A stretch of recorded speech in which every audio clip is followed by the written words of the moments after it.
My own is much quieter, much more everyday, because when I was invited to engage with my own list of grievances, I thought probably I resent everyone really a little bit, you know, how we point score the whole time, if you're really honest. I started writing my list, I got to number 36, and I thought, yeah, probably resent my mum, put her name down. My resentment of my mum was about her illness. She had multiple sclerosis from the time I was 15, same as J.K. Rowling. And I didn't realise how much of an impact that had on my whole emotional life.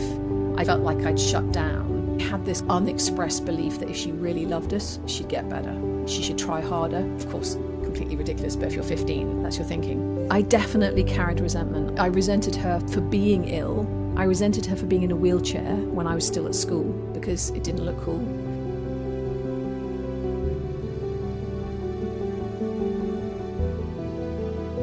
I'm Barbara J. Hunt and an author of Forgiveness Made Easy. I'm a coach and I specialize in coaching forgiveness, and I'm also a musician. Beautiful. So we're going to talk about forgiveness today. There's a voice that lives inside each one of us.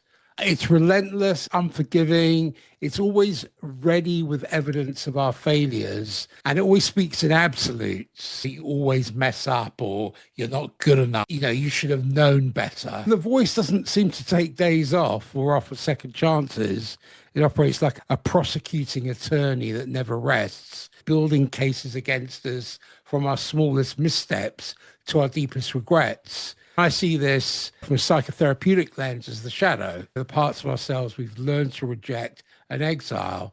But what happens when the shadow turns inward, becoming not just what we hide from others, but what we use to attack ourselves? That's a really interesting angle because, of course, the judge, the juror, and the executioner also does the same thing for other people. But when it turns within, like you said, my work is very much focused on what gets in the way of us engaging in any kind of forgiveness work, of actually dealing with our grievances. And the very first thing that needs to happen is we need to admit that we have them. We need to admit that we're carrying grievances or resentment. Although we may hear that self-denigrating voice, we try and ignore it, or we think we're the only ones who've got one, so we don't necessarily talk about it, and we definitely don't know how to deal with it. We're not given tools to address it, meet it, and do something about it. And so for me, engaging in any kind of work around letting go of grievances or addressing that side, that sort of material, that is shadow work. The first thing is that you have to admit that you have it, be willing to explore it and do something about it. I think it's harder when it's not projected outwards. We can see our judgments of others more clearly than sometimes, like you said, we're maybe even less conscious of what we hold against ourselves. How do you understand the inner critic? Is it simply internalized parental voices, or is it something deeper and more archetypal? That's also a great question. I think it's probably both. I think we do internalize the cautions of our upbringing, and we learn from our experiences as well. If you do something and then get a caution from your parents, and you think maybe that's not acceptable, I need to not do that, or you're watching the adults or the other children around you and you're modifying your behavior because we're social creatures, so we want to fit in. There's that side of things. I've thought about this a while, about are some people just naturally more able to forgive? I was watching something earlier today about the dark triad traits. Is psychopathy inherent, or is it something that's learned? The nature-nurture argument is never going to be resolved. How can you tell what is nature, what's nurture? Because you can't ever separate. You can't ever have a human being that is twice. Then you do one to one thing and one to the other. I know they're twin studies, but everybody's experience is different. I think that we internalize, we learn a lot from our experience. The good thing about internalizing is we're evolving and we're updating. And even though we might have strong patterns of behavior, they're not necessarily completely fixed. I know the physiological ones like fight, flight, freeze, we're not in charge of our physiological response to things, but we've got a lot more say than we think we have around our mental internal dialogue and how we behave. But it takes work and it's hard. Culturally, there's more now about personal spiritual development than there was before the 80s or 90s. If you were in therapy, it was because there was something wrong with you, as opposed to just working through the slings and arrows of an outrageous fortune. Attending to that kind of material is something that we need to be learning now, because so many people with problems with mental health, and a lot of it is we don't have a language that separates the intellect and mental activity from the emotional activity. And we say things like, oh, I feel emotional, which is good that you've recognized there's something going on, but what kind of emotion? Are you angry or jealous or raging or in bliss? What we mean is, I feel like I might cry when we say emotional. But again, our language is very inaccurate. And we talk about things that we think as if we feel them. I feel betrayed. When you think or you have been betrayed, what you feel is probably a complex mix of anger, bewilderment, hurt, sadness. There's going to be a whole cocktail of feelings in there. The label is betrayed, but we say feel when we mean think. That's just for starters. It's hard. We don't have a language for it. We don't have tools or techniques for how to deal with our inner well-being. We have a culture that's positively geared towards making everything worse. The outrage that's on the algorithms is we get more of that rather than role models of people who have equanimity or who have kindness or compassion. Even in our movies and culture stories that we tell ourselves, we respect spiritual teachers for their ability to have that sort of level of power and equanimity. That's not in our leaders. It's not in our culture. That's very true. And you have a book as well. You're an author. Show you a picture of it. Forgiveness Made Easy. I love that title. The Revolutionary Guide to Moving Beyond Your Past and Truly Letting Go.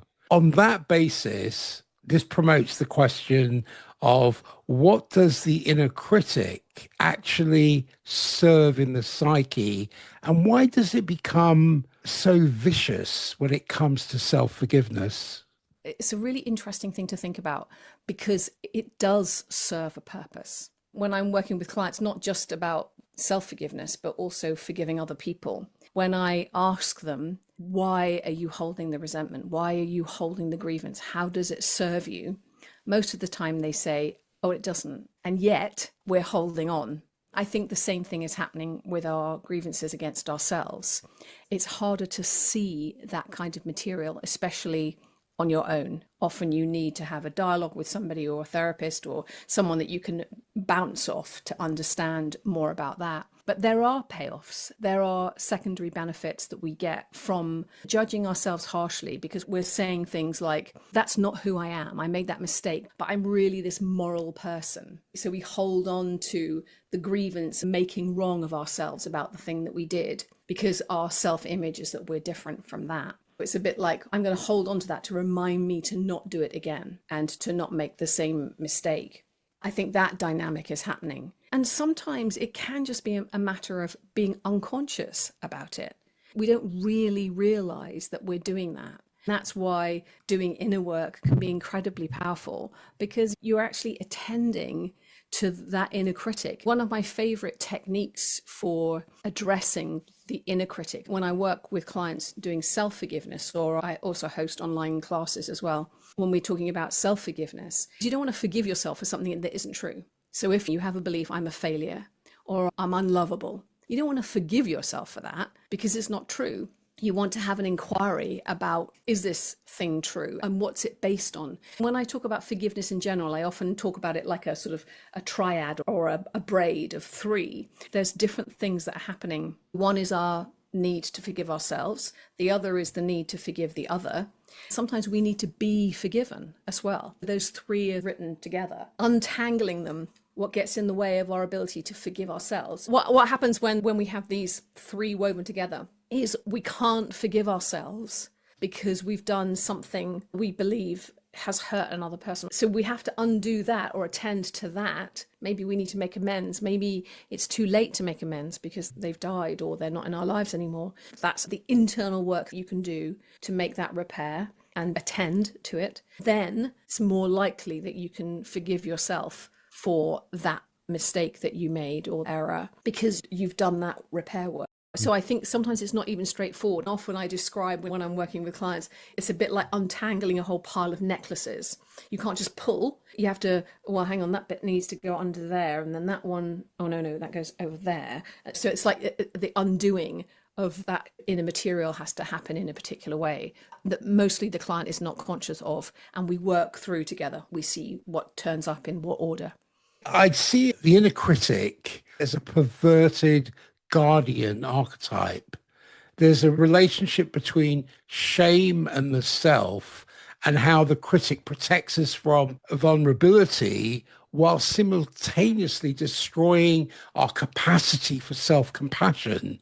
This brings me to the wounded healer and self-abandonment.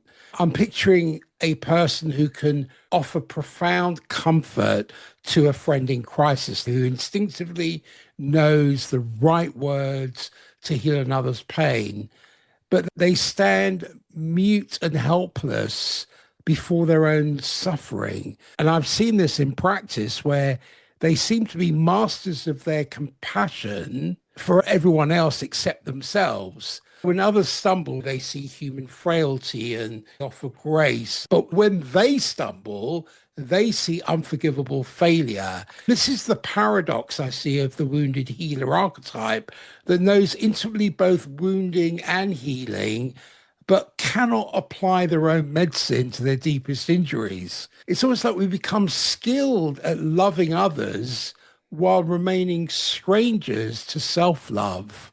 We're experts at forgiving everyone except the person who needs it most, ourselves. There's a profound self-abandonment here, a turning away from our own pain, or what James Hillman calls a betrayal of the soul. We treat ourselves as we would never treat another, creating an internal exile that echoes through every relationship we have. Why do we find it easier to extend compassion to others than to ourselves? What archetypal pattern, if you can speak to that, is playing out here?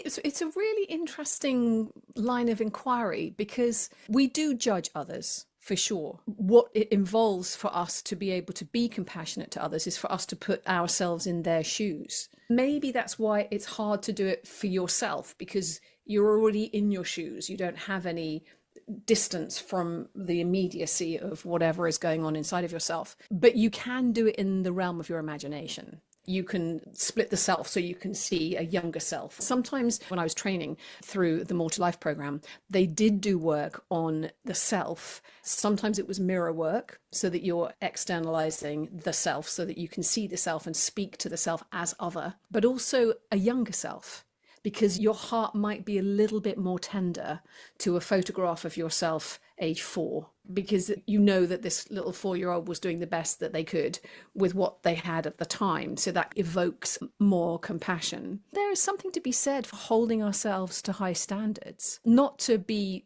detrimental and self-denigrating, but we know when we're not in our integrity. We know when we do things where our ideal version of ourselves wouldn't do. Sometimes you say things and you just think, oh God, that wasn't exactly true on reflection. Or you do something that was a little bit selfish, but your self-image is that you're actually a generous person. There's a bit of a grating, but that's why it's good to be able to do the inner work and to see what is it that we're accusing ourselves of, and to do a verification process. So the work of Byron Katie, do you know her work? That kind of CBT sort of thing where you're doing an inquiry about those beliefs that you hold about yourself and seeing if they're true. A lot of the time it feels true because you've believed that you're selfish all your life, but it doesn't mean that it is true. And there may well be examples of you having not been selfish and being generous. But back to your question about why do we resist it so much, or why does it feel so dangerous? I think it's because we're messing around with the construction of the self, of who I think I am. Therefore, you're looking at your self-image. It can just be a habitual denigration of the self because that's how you've always thought of yourself or always had that inner talk towards yourself. You've always been unkind. But it doesn't mean you have to carry on doing it once you recognize it. And that's why doing the work, looking at the shadows, turning towards them, you have to do that. Otherwise, it's all unconscious. And so you've got nothing to say about it. It's running you. Whereas if you actually are looking at the programming and going, oh, that bit of codes, I could mend that bit, rather than just it automatically running in the background. When we have awakened awareness, we can move from reaction to resonance. So the emotions are no longer as reflex, but more as harmonic attunement. That way, we can move from turbulence to transparency. So feelings clearing until they reveal their source field. I was looking at ancient rituals. This was called the scapegoat complex. The community in ancient rituals would symbolically place all their sins and mistakes and collective shadow onto a scapegoat, the one who would carry away the darkness into the wilderness. But what happens when we become our own scapegoat? Interesting. Because I was thinking one of the reasons why those kinds of rituals are so powerful and really necessary. I was raised in the Catholic tradition, and one of the things that you do is you go to confession. You confess all your sins to a supposedly neutral other who will hear your sins and then not run away screaming, and will sit and listen and absolve you. That's why when I created the Forgiveness Made Easy process that I take my clients through, some of it is very similar to that, where you're confessing the full extent of your resentment, because there's something very powerful about being able to express it. I think the scapegoating thing is more of a community service, whereas this work is more individual, but really necessary for us. We take our bins out regularly. We take care of other trash in our lives, but we don't take care of the inner trash and the mistakes we've made, or actually looking at what do I regret in my life and what do I need to do differently. I think it's essential that we do that, because otherwise you end up with this build up. When I work with groups, I get them to write down their list of all the people they're holding a grievance against. And then I get them to add up how many years they've held each of those grievances. In an individual life, you can have centuries of resentment, just one person. In a collective, thousands of years. I went to a talk on forgiveness a little while ago, 40 people in the room, thousands of years of resentment in that room that's unattended to. And then we wonder why the world is full of the things that it's full of, and we can't seem to be making any progress on settling our differences in a mature way. So for me, it's essential work. In fact, funnily enough, there's a peace negotiator called William Ury. I don't know if you know of his work. Really fantastic. He says that he thought the way to peace was negotiation and peace talks. He said after decades of doing this work, he's come to realize that you cannot have an external peace without there being an internal peace. So back to your point about how we feel about ourselves, that's where it all starts. I always contend that peaceful chemistry brings about peace of mind. Most people are what I call vertically unwell. They're walking around with, as you say, these centuries of discord. Many people struggle with self-forgiveness. They're carrying burdens that were never fully theirs to begin with. It's almost like they become the repository for generations of unexpressed grief and unacknowledged trauma and collective shadow material. So the inability to forgive themselves isn't just about what they've done, it's about what they've unconsciously agreed to carry for others. And I think this is particularly true. I've seen in my practice with very sensitive souls, with empaths, those who were the identified patient in their families, the ones who carried the family's dysfunction so others could remain unconscious of their own darkness. How can we distinguish between our personal guilt that needs processing and the collective shadow material we may be unconsciously carrying? Yeah. Thing about guilt is it's how we compare our values to who we want to be. Guilt is when we are behaving in a less than exemplary way. I believe that we have this internal GPS. When we are in alignment with what is our integrity, what our true values are. We walk taller and we look people in the eye. And that in and of itself gives you self-esteem and self-confidence because you're in alignment with the things that matter to you most. Unless you're looking at what are my values and are they a match to what my work is or my family life or my culture. You might not even know that, but you may just have this sense of unease the whole time because you're not in alignment. And I really believe that we do have to do the work because who else is going to attend to the trauma or the karma of the family line? If not the people who are alive now, because the people who have gone on can't do anything about it. I do often work with clients who are second or third generation Holocaust survivors, and that has a massive impact on who they are and what they're carrying. I've done self-forgiveness work with some Jewish clients recently because of the the circumstances at the moment that make them feel conflicted about their faith and tradition. They may not be necessarily in agreement about certain decisions that are being made in the world. I do think that we have an opportunity for us to do collective trauma healing because otherwise it just builds up and gets passed down to the next generation. Being able to do your own inner work and come to a place of peace inside yourself with yourself, that's an essential part. And it's interesting because I'm very conscious about what's being taught about forgiveness in the zeitgeist.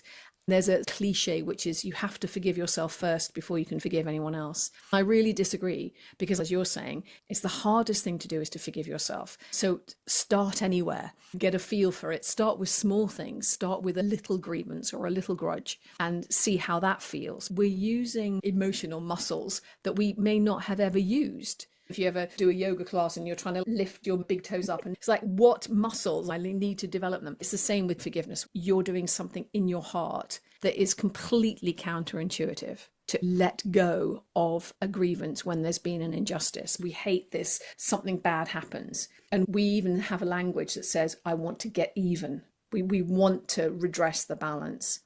We don't know how to do that. So that's why we want revenge or we want to make the other person feel the way we feel. If you map that onto self-forgiveness, you're already feeling like that. So you can't make yourself feel that other than by criticizing yourself and putting yourself down and then pretending that you're not doing it. I'm curious about your own wounds and healing.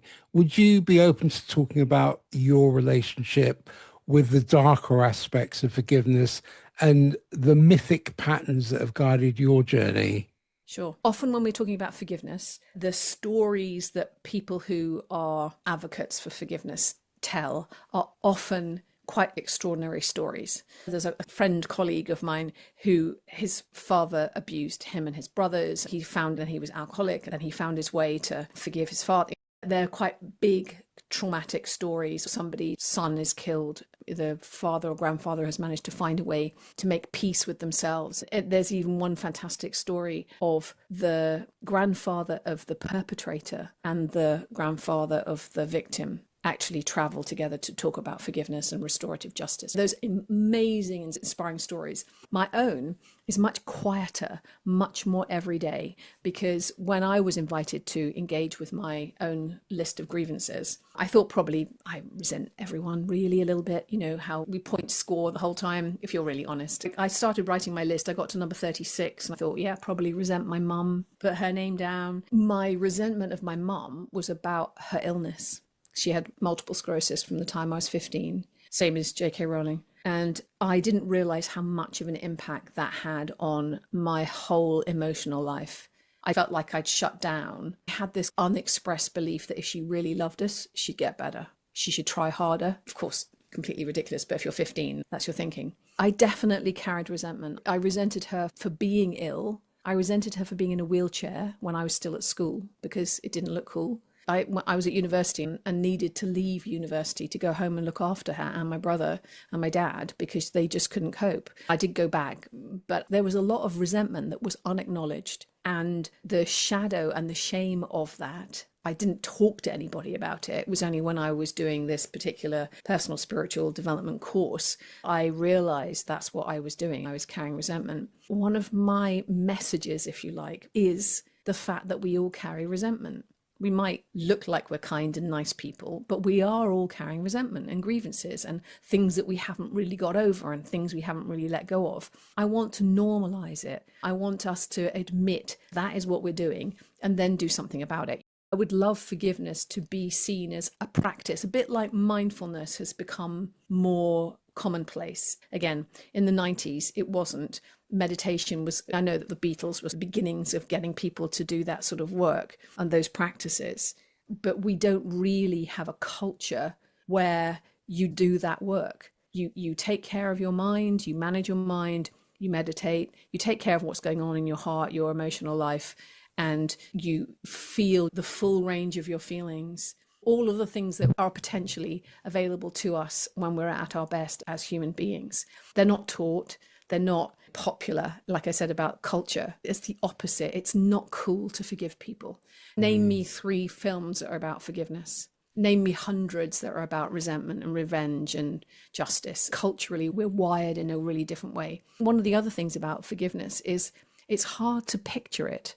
When I first was trying to do things on the internet, I was like, how do I express forgiveness? And you're like, hands with a feather or something. No one's interested in that, or chains breaking, or a bird flying free, because it's an internal thing that we're doing that is very hard to do. It's subtle, challenging. It involves humility and authenticity, and you have to be willing to look at the shadows.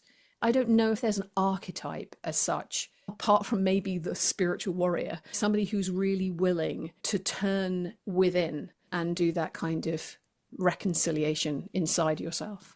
It's important, the work that you are doing.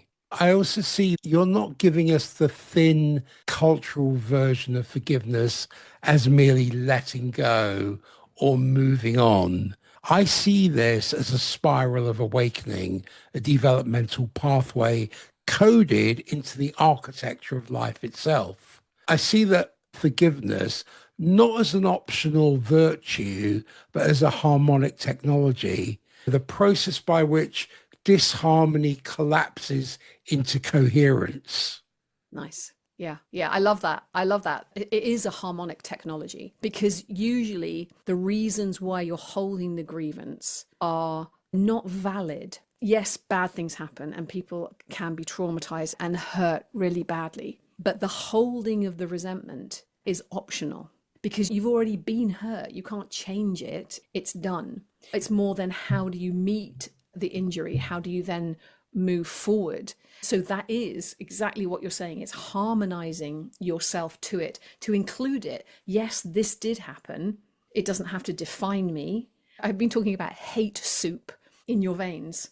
That's where the resentment is. It's not out there. It's not impacting the other person. One of my favorite quotes in my book is an anonymous one. I wish I could thank the person who wrote it. They say, holding onto a resentment is like setting yourself on fire and hoping the other person is bothered by the smoke, because you're the fuel. The hate soup is inside of you. The other person is just living their life, doing their thing, maybe doing the bad thing that they did to you again, to somebody else, but they're not impacted by your resentment. You're the one waking up in the morning with ground down teeth. So that's why it's worth your while for you to do that. And it's hard. And I'm not kidding when I say it's probably the most unpopular thing. I have these open fields where people can come and do forgiveness work, and they're very unpopular. It's not top of mind. We're not thinking, ooh, I've got this resentment, I want to get rid of it. We're just like, oh, I'll just have another pint, or I'll just eat some more chocolate. We just don't have that in our culture. And that's what I'm trying to do more than anything, is trying to change how we think about forgiveness and see it as a mental health practice.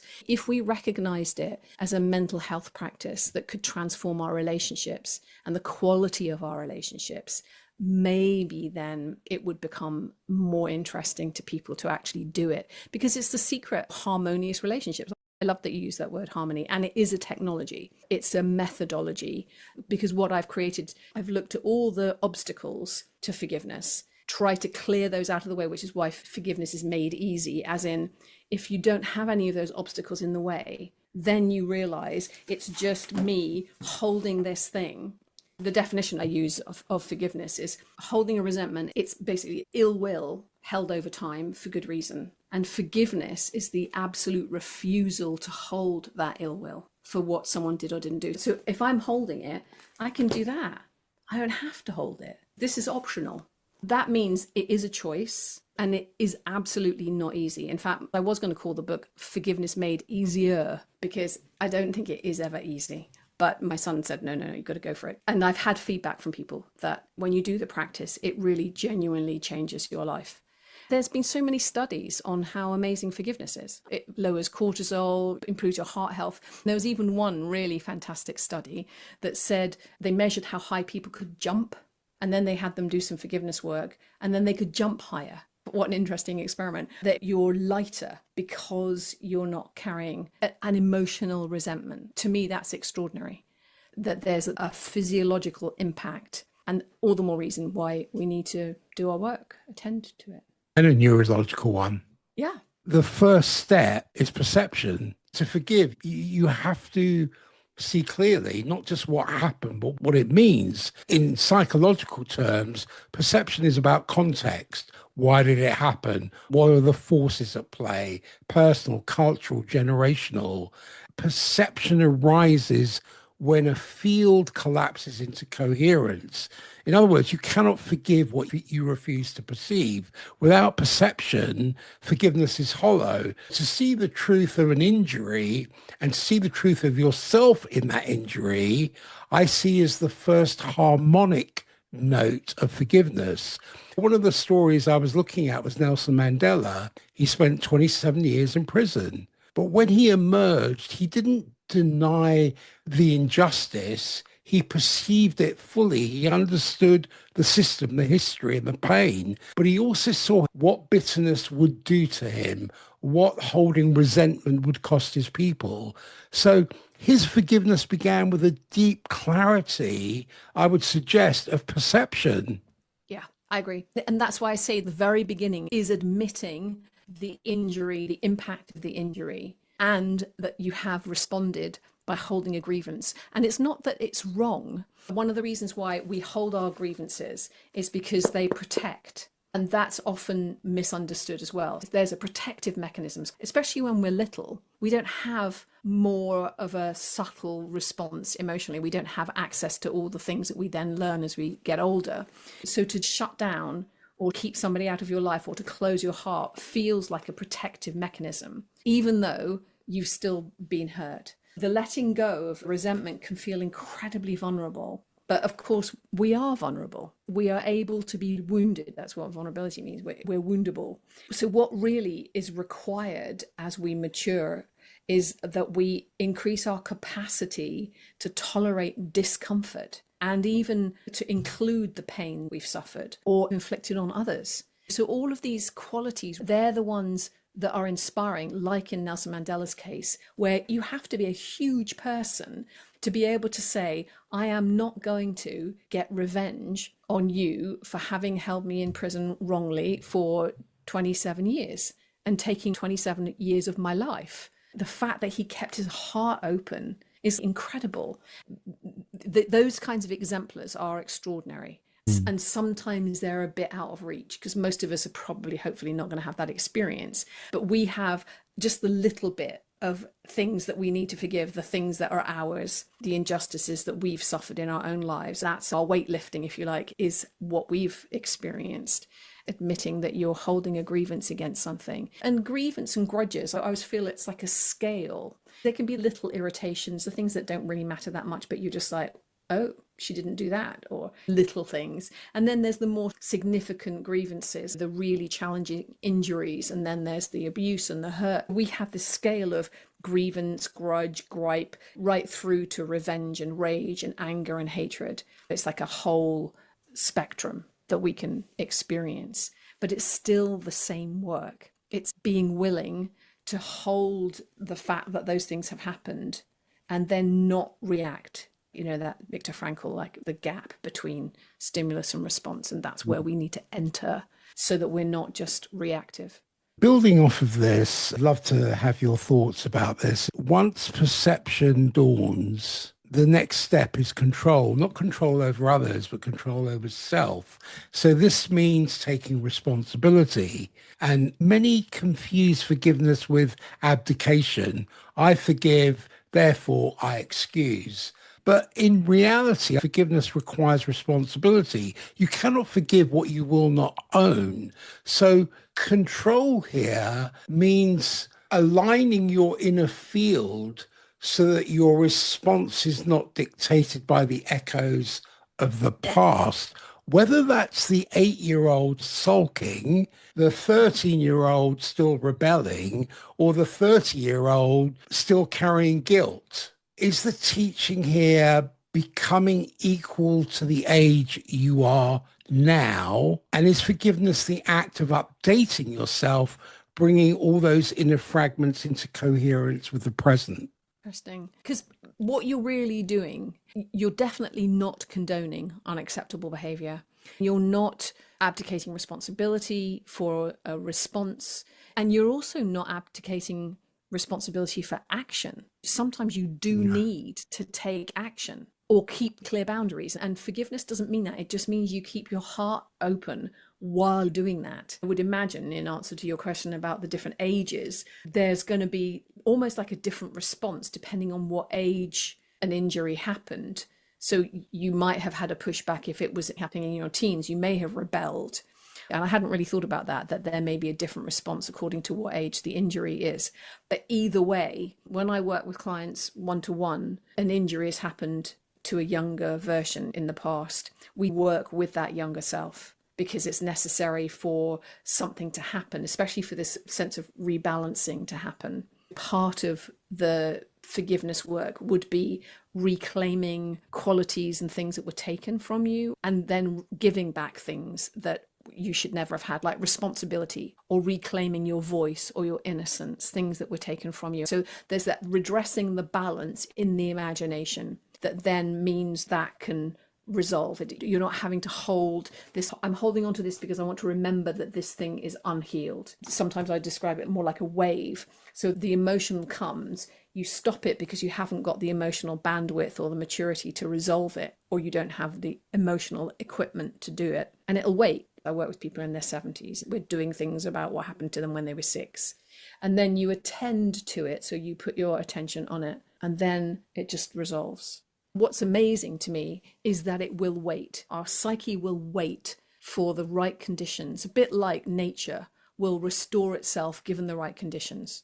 You give it enough sunshine and enough rain, and then you take away the poisons and it will regenerate. I think the psyche is like that. You give it the right circumstances to do what it needs to do to find this harmonic, and then the energy will flow again and healing can happen. That leads on to protection. Forgiveness as protection. It's misunderstood in a lot of ways. Protection is not about building walls. It's about creating a container where your essence, presence, and wisdom can gather without dispersion.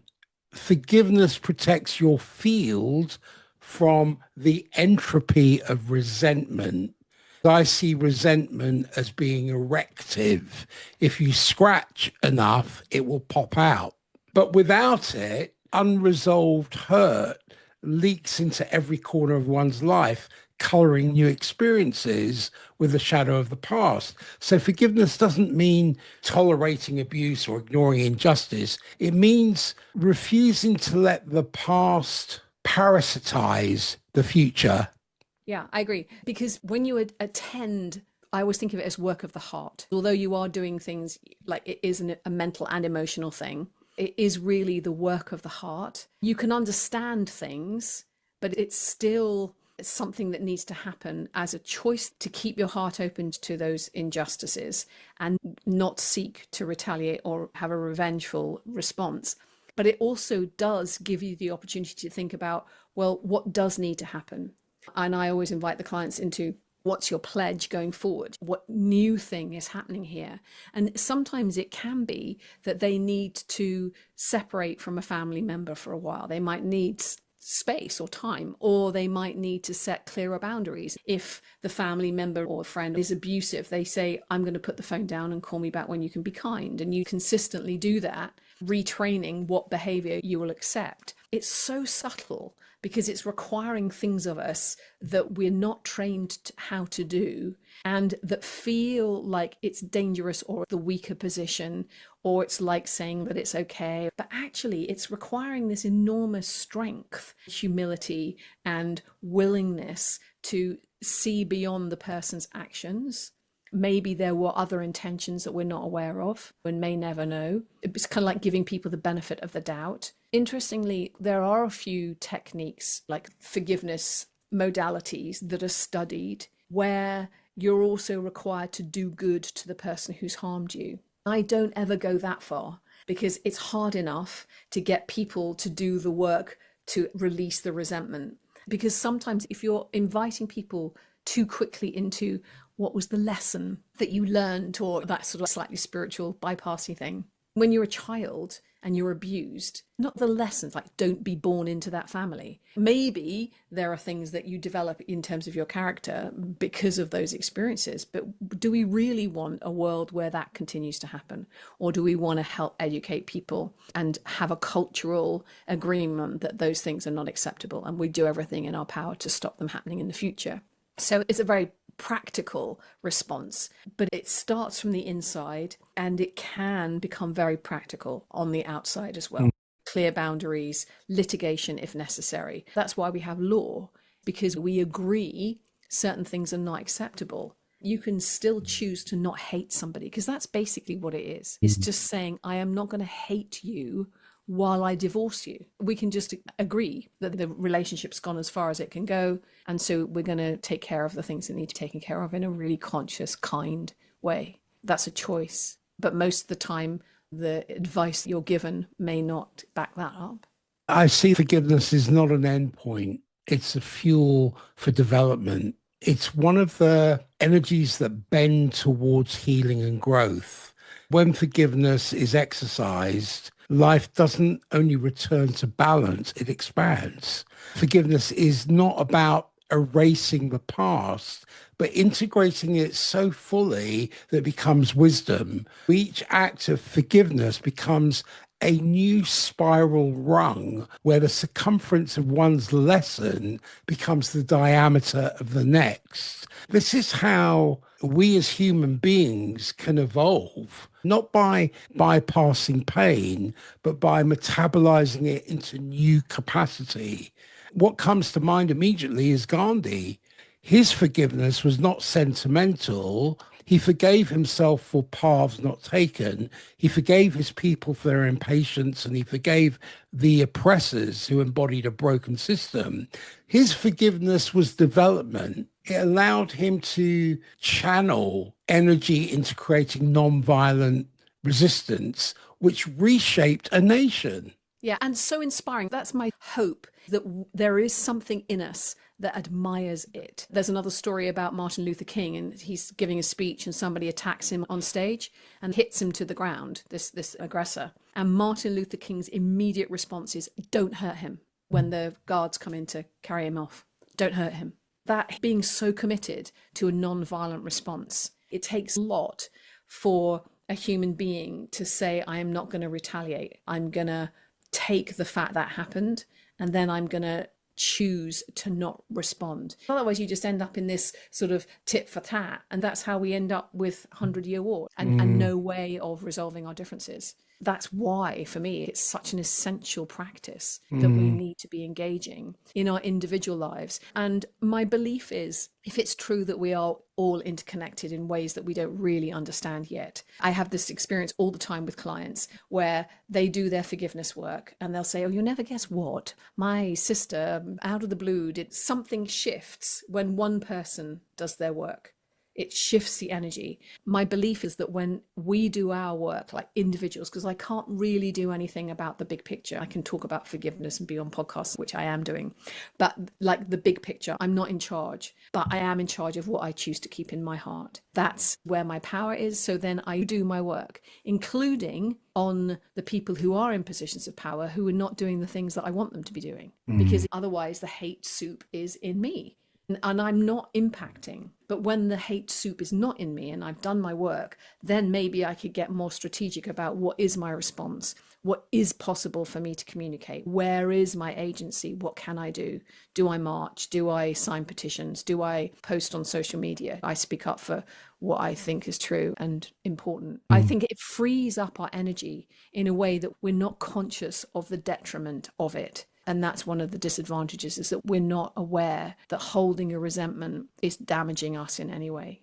Forgiveness is remedy, and remedy means rebalance. When I look at nature and creation, forgiveness doesn't seem to be a sentiment, it's a function, because nature remedies imbalance through cycles of renewal. Storms cleanse, seasons reset, death fertilizes life. In the same way, forgiveness remedies the human psyche and the soul and spirit. But there's a nuance here in that without responsibility, forgiveness seems incomplete. Saying I forgive myself without examining the cause is avoidance. Forgiveness requires remedy and responsibility because it ensures the wound doesn't simply repeat itself. So I think when forgiveness is paired with accountability, it makes it a technology of wholeness. Yeah, I agree. The difficulty with part of that is the accountability has to be yours, because you can't wait for the other person to apologize or to take account or to make amends, because they may never do that. So you don't want your forgiveness to be contingent on getting an apology or some amends. But there is that part exactly as you're describing. So I do my forgiveness work. And then also, what's my pledge? What are my next steps? There's the response after the forgiveness. Maybe I take really strong action, but it's after the forgiveness work. We want to wait until we think we can only forgive somebody if they've apologized or if they're remorseful in some way. If you've been hurt by a psychopath, they're not ever going to feel sorry or say anything. You still need to free yourself. And that's what's amazing about it, is it's unilateral. You do it for you, but actually everyone benefits. When I was in hospital, I was speaking to an elder. He was dying. He said to me, I'm going to tidy my affairs. I've got to write some letters that are going to mend some relationships, and I'm going to release old grudges. In a sense, he knew that remedy is needed before departure. So forgiveness becomes the medicine that restores dignity to both giver and receiver. Yeah, for sure. For sure. I think we want it from others. If you think about when you've made mistakes, you do want people to say, actually, I've forgiven you. It's like they've made their peace with the mistake you made. We do want that. We want this kind of sense of balance. And interesting, somebody told me a story as well about these brothers who hadn't spoken to each other for 50 years. And one of them got a terminal diagnosis. And when they reconnected, neither of them could remember why they weren't speaking to each other. What a waste of 50 years of the held grievance. And again, that's why you don't really want to wait until you're on your deathbed to write those letters. You want to be proactively taking the bins out all through your life, if you can. Beautiful. Where can people find you and connect to your work? My website is forgivenessmadeeasy.co.uk. Everything really is on there. I'm also on Instagram, LinkedIn, Facebook, and all that. You have to look up Barbara J. Hunt. Do you have any parting words? I would love to, and ideally inspire everyone to think about forgiveness as a possibility for them, as a mental health practice, and to know that when you lay down your arms, it's like an act of amnesty for the whole of humanity. If you want there to be more peace in the world and you can't stop the wars, you can at least stop the wars in your heart. I do truly believe that makes a difference. There's a lovely quote that I'll finish with from Desmond Tutu, and he said, without forgiveness, there really is no future. I think we urgently need to start doing this as a practice. From this conversation, what I'm getting is that forgiveness is not thin grace or moral obligation. I see it as a geometric necessity, because without it, life stagnates in loops of entropy. And with it, memory collapses into coherence and suffering transfigures into wisdom. The harmonic carries us upwards. To forgive is not to forget. It's to architect reality anew.